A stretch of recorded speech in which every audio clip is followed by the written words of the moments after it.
नमस्कार, बहुत स्वागत है आपका डिबेट लाइव बड़ी बहस मध्य प्रदेश में। मैं हूं आपके साथ अमित शर्मा। मध्य प्रदेश में बेरोजगार युवाओं को एक बार फिर से एक उम्मीद जगी है। दरअसल सूबे के मुखिया डॉक्टर मोहन यादव ने ऐलान किया है कि सामुदायिक स्वास्थ्य केंद्र के लिए 42,000 डॉक्टर्स और स्वास्थ्य कर्मचारियों की भर्ती की जाएगी। वहीं प्रदेश में हर साल 29,000 भर्तियां होने का दावा भी है, लेकिन यह ऐलान और दावा धरातल पर कितना सटीक साबित होगा, यह सवाल बना हुआ है। विपक्ष ने तो इस पर भी संदेह किया है। आज इसी विषय पर हम चर्चा करेंगे, मगर शुरुआत करने से पहले देखिए हमारी इस खास रिपोर्ट।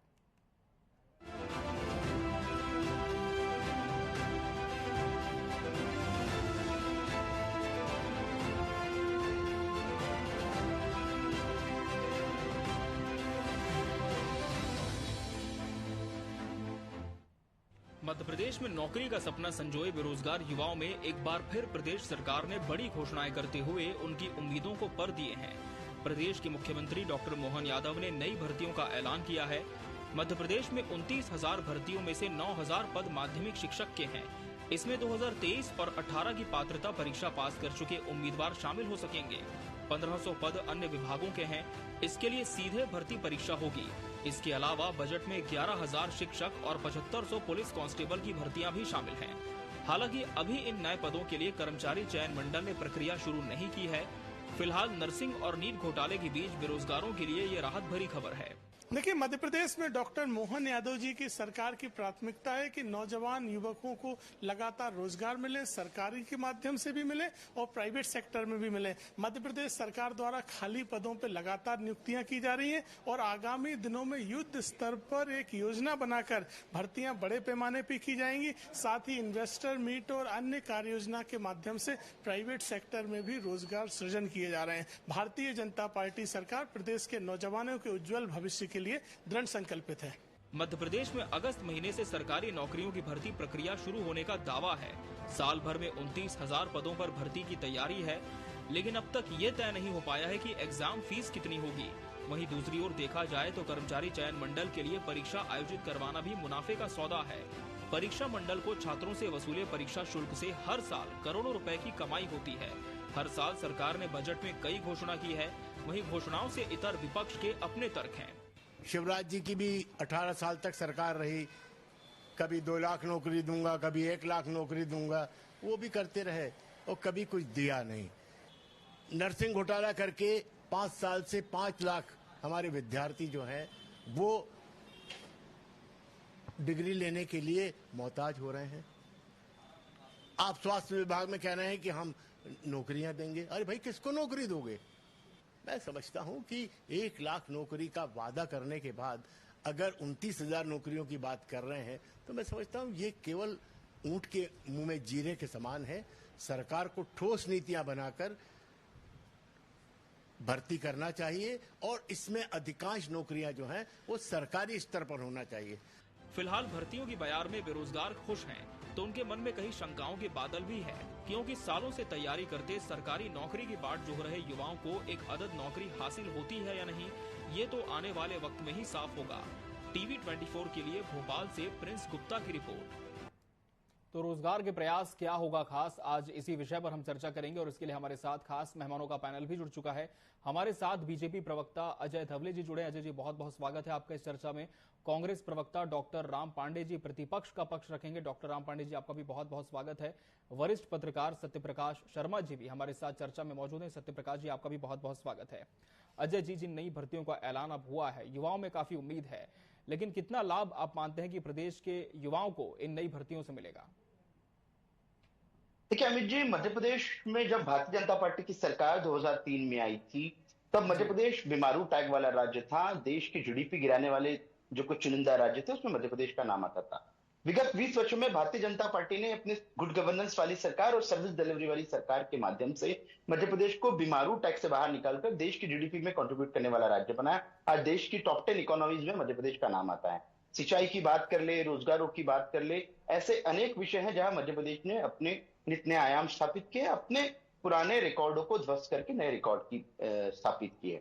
अब रही बात जो आज हम जिस विषय पे चर्चा कर रहे थे, रोजगारों की, आज सुबह ही एक एनएसओ की रिपोर्ट लगभग सभी अखबारों में प्रकाशित हुई है कि मध्य प्रदेश ऐसा राज्य है जहां 6% नौकरियां बढ़ी हैं। तो हम देख सकते हैं कि जब ऐसे पैरामीटर नेशनल स्टैटिस्टिकल ऑर्गेनाइजेशन ये प्रूव कर रहे हैं कि मध्य प्रदेश में रोजगार मुहैया उपलब्ध कराने में मध्य प्रदेश सरकार कुछ संकल्पित है और इस दिशा में काम भी हो रहा है। जो अब मध्य प्रदेश में माननीय मुख्यमंत्री डॉक्टर मोहन यादव जी सदन के पटल पे भी कह चुके हैं और ये सार्वजनिक रूप से भी कह चुके हैं कि 42,000 के संख्या के लगभग पैरामेडिकल स्टाफ और स्टाफ स्वास्थ्य विभाग में भर्तियां है, 7,500 के लगभग भर्तियां पुलिस विभाग में है, 11,000 के लगभग भर्तियां शिक्षा विभाग में है। इन सारी भर्तियों से मध्य प्रदेश में के विकास को और हम जो एक विकसित मध्य प्रदेश बनाने का सपना देख रहे हैं उसको निश्चित तौर पे गति मिलेगी। लेकिन कहीं ना कहीं आपको देखना पड़ेगा कि ये तो हो गया सरकारी नौकरियों का एक फ्रंट, हम इसको देख रहे हैं। स्वरोजगार के भी अगर आप विषय देखेंगे कि आदरणीय प्रधानमंत्री श्री नरेंद्र मोदी जी की सरकार ने जिस प्रकार से मुद्रा लोन विषय हो या स्वनिधि के माध्यम हो या जिस प्रकार से स्टार्टअप्स को सपोर्ट किया है, इन सारे विषयों से कहीं ना कहीं एम्प्लॉयमेंट जनरेशन में और लोग रोजगारों से जुड़ने में सफल हुए, सक्षम हुए। मुझे इस बात का भी पता है कि निश्चित तौर पे विपक्ष इस विषय पर हमलावर होता है कि बेरोजगारी की दर है या बेरोजगारी। आप देखेंगे अमूमन हर चुनाव में विपक्ष का यही विषय था कि देश में महंगाई है, देश में बेरोजगारी है। निश्चित तौर पे देश में महंगाई और बेरोजगारी का वो दौर भी देखा है जब 10 वर्षों तक केंद्र में यूपीए की सरकार थी और किस प्रकार से यूपीए की सरकार गई है कि आज तक के विषय पर भी हमलावर है। और डॉक्टर राम पांडे जी बिल्कुल जवाब के साथ तैयार भी बैठे, उनका रुख कर लेते हैं। डॉक्टर राम पांडे जी, जो आंकड़ा दिया गया था विधानसभा में कि 2023 में जो बेरोजगारों की संख्या थी 35,73,694 थी, 2024 में घटकर 25,82,759 रह गई। लगभग हम कह सकते हैं 9 से 9.5 लाख का यह फासला है। एक बहुत बड़ा अंतर है साल भर में अगर हम देखें तो। लेकिन क्या इत्तेफाक रखते हैं कि ये जो आंकड़े दिए गए थे और अभी जिन नई भर्तियों का ऐलान किया गया है, इससे कुछ हम कह सकते हैं कि बदलाव मध्य प्रदेश में आएगा, युवाओं की स्थिति में आएगा? देखिए, नौकरियां देंगे, कोई मना नहीं कर रहा है। 20 साल से शिवराज जी ने कहा था नौकरियां दें, हमने मना थोड़ी किया कि आप नहीं दीजिए। 8 महीने से मोहन यादव जी कह रहे हैं नौकरियां देंगे। जैसे ही मुख्यमंत्री बने थे 90,000 नौकरियां देंगे, विज्ञापन भी निकाल दिया था और वो हर 15 दिन में घोषणा करते हैं नौकरियां देंगे। घोषणा करने में वो शिवराज जी से भी आगे निकलते जा रहे हैं। मोदी जी ने कहा था 2 करोड़ रोजगार हर साल देंगे, तो हमने कहा दो, हमने कभी मना नहीं किया कि आप नौकरियां मत दो, हम तो केवल याद दिलाते हैं। और जहां तक विधानसभा की बात है, मुझे लगता है 5वीं पास का विद्यार्थी भी बता देगा कि 35 में से 2 कम करेंगे तो 33 आते हैं, 25 नहीं आते हैं। जब 35 लाख विधानसभा में बोला जा रहा है कि रजिस्टर्ड बेरोजगार थे और उसमें से 2 लाख को नौकरियां मिली हैं जिसमें प्राइवेट इंक्लूड है, प्राइवेट सेक्टर में ज्यादा गई हैं, तो 35 में से 2 कम करेंगे 33 आएगा, 25 थोड़ी आता है। तो ये आंकड़े में भी अब हेरा फेरी करने लगे हैं। रोजगार जो कार्यालय का आंकड़ा है वो भी अब ये अपनी मन मर्जी के हिसाब से बदल रहे हैं। और बेरोजगारी किस हद तक है आप समझ सकते हैं। जब पटवारी भर्ती परीक्षा मध्य प्रदेश में हुई थी, 12 लाख लोगों ने उसके लिए आवेदन किया था, पटवारी के लिए। जब पटवारी के लिए ही 12 लाख लोगों ने आवेदन किया तो आप समझ सकते हैं कि प्रदेश के अंदर कितनी बेरोजगारी है। ये बात अलग है कि उसमें से जो 7 टॉपर थे वो भारतीय जनता पार्टी के विधायक के कॉलेज से थे। मतलब पटवारी भर्ती जो हुई थी उसमें से 10 लोगों ने टॉप किया था, 10 में से जो 7 टॉपर थे वो भारतीय जनता पार्टी के विधायक के कॉलेज से थे। तो वो पटवारी भर्ती परीक्षा घोटाला हो गया। अब ये परीक्षा लेगा कौन? सबसे बड़ी बात यह है कि व्यापम का हम रिकॉर्ड देख चुके हैं कि व्यापम की जितनी भी परीक्षा होती थी उन्होंने वहां के भविष्य को बर्बाद किया। तो इन्होंने व्यापम का नाम प्रोफेशनल एग्जामिनेशन बोर्ड रख दिया, उसमें भी घोटाले हुए। जब प्रोफेशनल एग्जामिनेशन बोर्ड भी बदनाम होने लगा तो इन्होंने उसका नाम कर्मचारी चयन आयोग रख दिया, वो भी बदनाम हो चुका, उस पर भी घोटाले के आरोप लग चुके हैं। नीट के पेपर लीक हो ही रहे हैं। जो यहाँ एमपीपीएससी के चेयरमैन थे, जो यहाँ जिन पर आरोप लगे थे, वही नीट घोटाले के चेयरमैन है। तो पहली बात तो ये नौकरियां बोल तो रहे हैं, कब वैकेंसी निकालेंगे, कब एग्जाम होगा, कब नौकरियां मिलेंगी। कृषि विस्तार अधिकारी जो भारतीय जनता पार्टी के प्रदेश अध्यक्ष है, मतलब मैक्सिमम कृषि विस्तार अधिकारी जो टॉपर्स थे वो उनके साथ के कॉलेज के और एक ही सरनेम के लोगों का सिलेक्शन हो जाता है।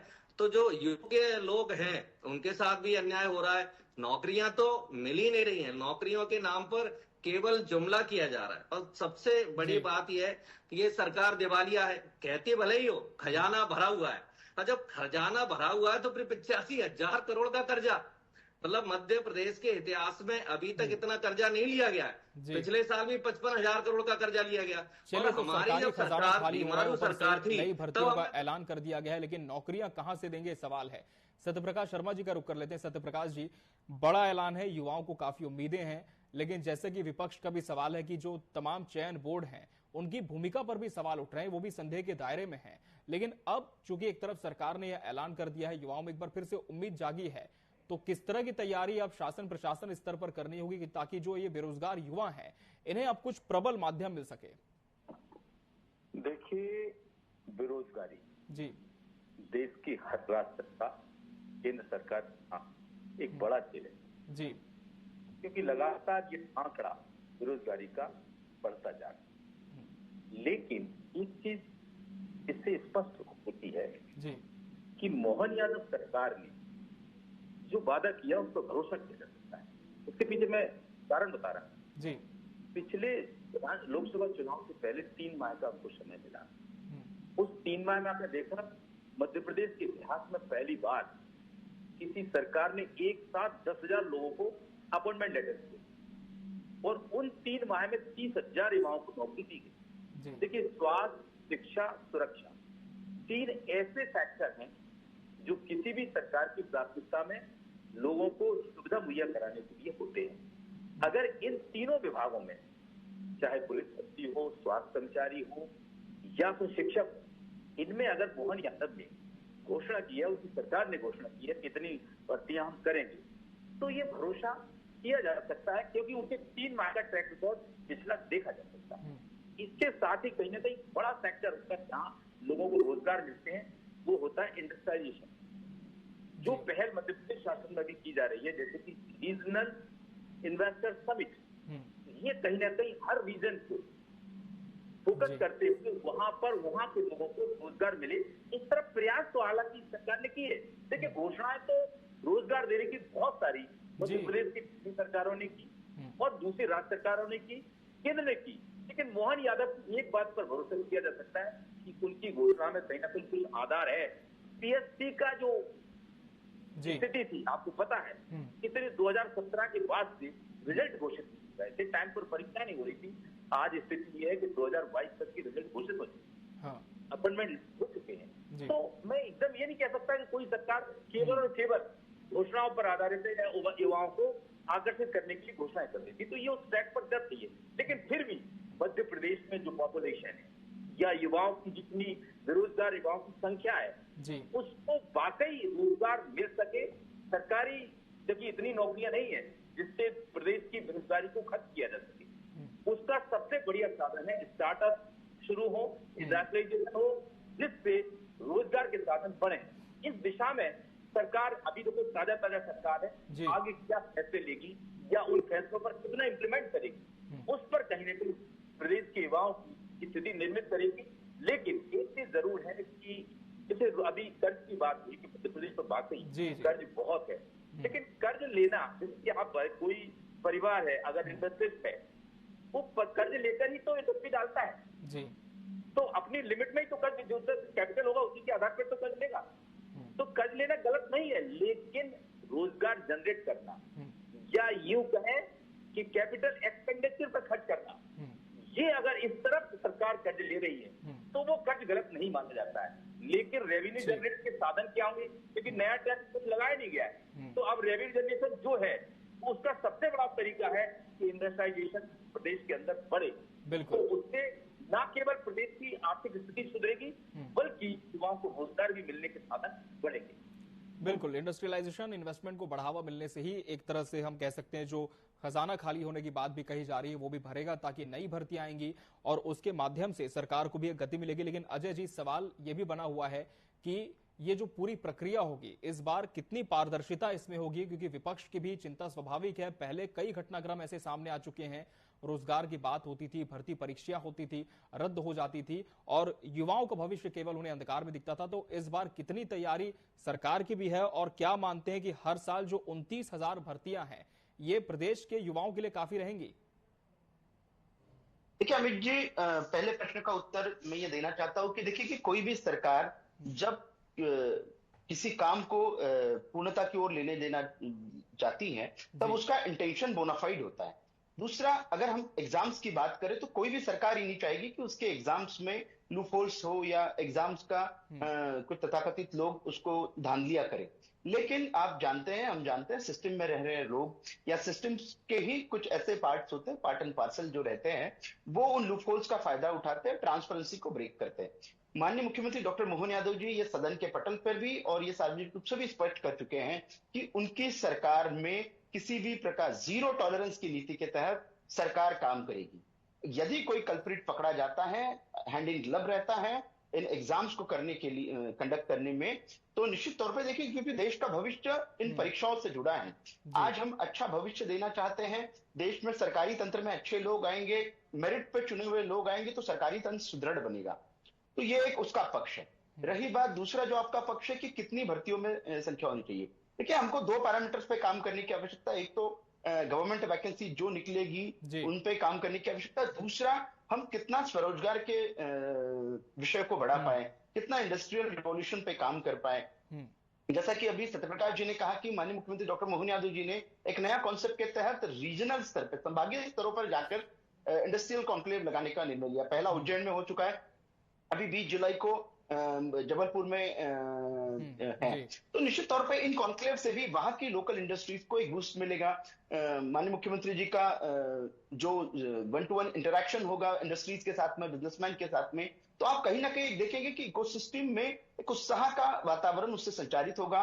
उनकी हम परेशानियां सुनेंगे, भविष्य के लिए नए क्या उद्योग वो लगा सकते हैं, उसके लिए सरकार क्या सुविधाएं मुहैया करा सकती है, उससे रोजगार का सृजन कैसा होगा। ये एक ट्राइपार्टाइट पोजीशन है जिसमें गवर्नमेंट एक स्टेक होल्डर है, जिसमें इंडस्ट्रीज एक स्टेक होल्डर है, और तीसरा वो जो जिसके लिए प्रत्यक्ष रूप से रोजगार उपलब्ध होगा। तो ऐसे मिला के अगर काम करेंगे। रही बात कांग्रेस की, तो निश्चित तौर पर कांग्रेस का काम, कांग्रेस विपक्ष में है, उसका काम आरोप लगाना है। हम स्वागत करते हैं कि कांग्रेस इसी प्रकार विपक्ष की राजनीति करते रहे, लेकिन देश की जनता, प्रदेश की जनता अब जागरूक हो चुकी है। उसे पता है कि कौन सरकार किस प्रकार से काम करती है, किस सरकार ने विकास के नित्य आयाम स्थापित किए और कौन सी सरकार रोजगारों को उत्पन्न करने में सक्षम है, और उसी को देश की जनता, प्रदेश की जनता साथ देती है। ठीक है डॉक्टर राम पांडे जी, जैसे कि अजय धवले जी ने बताया कि पूरी तैयारी है इस बार प्रशासन की, शासन की, फिर क्यों कांग्रेस को ये लगता है कि इस बार ये जो घोषणा है ये सिर्फ घोषणा बनकर रह जाएगी, काम नहीं होगा इस पर?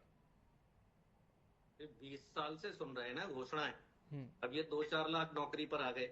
शिवराज जी कहते थे 29 लाख दूंगा, अब कहते हैं वो शिवराज जी की घोषणा है, ये मोहन यादव जी की घोषणा है। मुख्यमंत्री तो आपकी पार्टी के ही है ना, चाहे शिवराज जी हो या मोहन यादव जी हो। और मोहन यादव जी का मुझे याद है जब मुख्यमंत्री बने थे, बनते ही फ्रंट पेज पर विज्ञापन दिया था 90,000 नौकरियां मिलेंगी। 8 महीने हो गए, क्या 8 महीने में नौकरियां नहीं दी जा सकती थी? अब चूंकि मोहन यादव जी और भारतीय जनता पार्टी के मंत्री और विधायकों को चुनाव प्रचार से ही फुर्सत नहीं मिलती है। अब ये पूरा मंत्रिमंडल और मुख्यमंत्री अभी छिंदवाड़ा में, इसके बाद बुधनी जाएगा, इसके बाद विजयपुर जाएगा, इसके बाद निर्मला सप्रे जी के यहाँ जाएगा। ये कांड भी तो ऐसे करते हैं, खरीद फरोख्त करते रहते हैं कि ये पूरे 5 साल इनके चुनाव में ही निकल जाते हैं। और ये खुद ही कहते हैं कि हम तो पूरी ताकत से चुनाव लड़ते हैं, हमारे तो मंत्री, मुख्यमंत्री सब चुनाव प्रचार में रहते हैं। अब 450 का गैस सिलेंडर बोला था ना मोहन यादव जी ने, ये भी तो मोहन यादव जी, शिवराज जी, नरेंद्र मोदी जी की घोषणा थी ना। क्या 450 का गैस सिलेंडर मिल रहा है? किसानों के साथ मोहन यादव धोखा नहीं दे रहे हैं? किसानों से भी तो मोहन यादव जी ने, नरेंद्र मोदी जी ने, शिवराज जी ने, भारतीय जनता पार्टी ने कहा था ना कि 3100 रुपए प्रति क्विंटल धान खरीदेंगे। मोहन यादव जी ने किसानों से कहा था ना 2700 रुपए प्रति क्विंटल हम गेहूं खरीदेंगे। मोहन यादव जी ने लाडली बहनाओं से कहा था ना कि 3000 रुपए हम देंगे। अब कह रहे हैं कि जेब खाली है। अब 85,000 करोड़ लोन लिया जा रहा है, और जो लोन लिया जा रहा है मतलब जो इंटरेस्ट है, तो वो भी लोन के पैसे से इंटरेस्ट देने की इनको देना पड़ रहा है। तो कैसे काम चलेगा? एक तरफ कहते हैं खजाना भरा है, दूसरा कर्जे पर कर्जा, कर्जे पर कर्जा, फिर 20 साल पुरानी सरकार को कोसते हैं जो सरकार पूरी नौकरियां देती थी। आज जहां नौकरियां हैं वो 20 साल पहले ही तो लगी है, तब हम पेंशन भी देते थे। आपने तो पेंशन भी बंद कर दी। हम तो नौकरी के साथ साथ पेंशन भी देते थे। आपने तो सेना के साथ भी धोखा कर दिया। आऊंगा जी, हमने आपसे जवाब 15 लाख जी। सैनिकों की नौकरी लगाई थी, आज 4 लाख सैनिकों के पद खाली पड़े हैं। आप 4 साल की नौकरी दे रहे हैं, पेंशन भी नहीं दे रहे हैं, शहीद का दर्जा भी नहीं दे रहे हैं। जो अग्निवीर शहीद हो गए हैं उनके परिवारजन, उनकी मां कह रही है आज सिर्फ नौकरियों पर ही चर्चा करेंगे। अजय जी, जैसे कि कांग्रेस कह रही कि पहले भी कई घोषणाएं हुई हैं, वो सिर्फ घोषणा बनकर रह गई, तो इस बार कैसे एतबार किया जाए जो सरकार कह रही है वो किया भी जाएगा? आरोप लगाना है, देश की जनता ने कांग्रेस को विपक्ष में बैठाया, निश्चित तौर पे कांग्रेस विपक्ष में बैठे, इसी प्रकार के आरोप लगे। सरकार चलाने के लिए हम सक्षम है, और ये जिस प्रकार से बता रहे कि कर्जा लिया जा रहा है, देखिए एडमिनिस्ट्रेशन चलाने के लिए क्या क्या आवश्यक होता है वो हम जानते हैं। निश्चित तौर पे इसी वजह से मध्य प्रदेश की जनता, देश की जनता बार बार भारतीय जनता पार्टी को चुनती है। कांग्रेस का जो काम है कि आरोप लगाना, कांग्रेस आरोप लगाते रहे। मध्य प्रदेश की जनता के भविष्य के लिए भारतीय जनता पार्टी कृतसंकल्पित है, हमारी सरकारें कृतसंकल्पित है और उसी दृष्टि से काम कर रही है। सत्य प्रकाश जी, हर साल 29,000 भर्तियां होंगी, ये डॉक्टर मोहन यादव ने कहा है, लेकिन क्या मानते हैं कि प्रदेश में इतना बड़ा बेरोजगारी का आंकड़ा है, ऐसे में सिर्फ सरकारी नौकरियों में 29,000 भर्तियां, यदि स्वरोजगार के साधन भी उपलब्ध किए जाएं तो भी क्या काफी होंगी, और क्या कुछ किया जा सकता है सरकार की तरफ से? देखिए, अगर नए पद सृजित नहीं भी की जाए जी, तब भी देश में अगर सरकारी नौकरी की बात की जाए जी, तो यहाँ पर जो पद खाली उनको भर्ती करने, अगर 29,000 एनुअली लोगों को अपॉइंटमेंट दिए जाए, ये बड़ा इसको मस्जिद के पास है जी। तो ये एक बड़ी घोषणा है कि हम केवल 6 माह में, 8 माह में 1 लाख लोगों को भर्तियां देंगे। 29,000 दी जा सकती, देश को देखते हुए, क्या उसकी स्थिति को, उसकी पर कैपिटा इनकम को देखते हुए, उसके जीडीपी को देखते हुए। तो मेरा कहने का तात्पर्य है कि अगर सरकार की मत बिल्कुल वाकई प्रदेश के युवाओं को जिस चीज से वो जूझ रहे हैं निजात दिलाने की तरफ कदम बढ़ाती है, तो आप भी मान के चलिए ये कोई बड़ा टास्क नहीं है।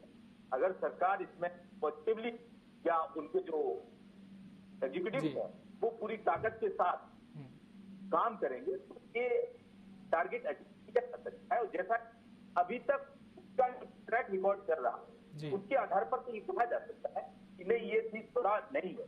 लेकिन होगा ये जो 6 माह चले, वो 6 माह पिछली सरकारों जैसे बाद में ना हो जाए तो ये समस्या तकलीफ होती है।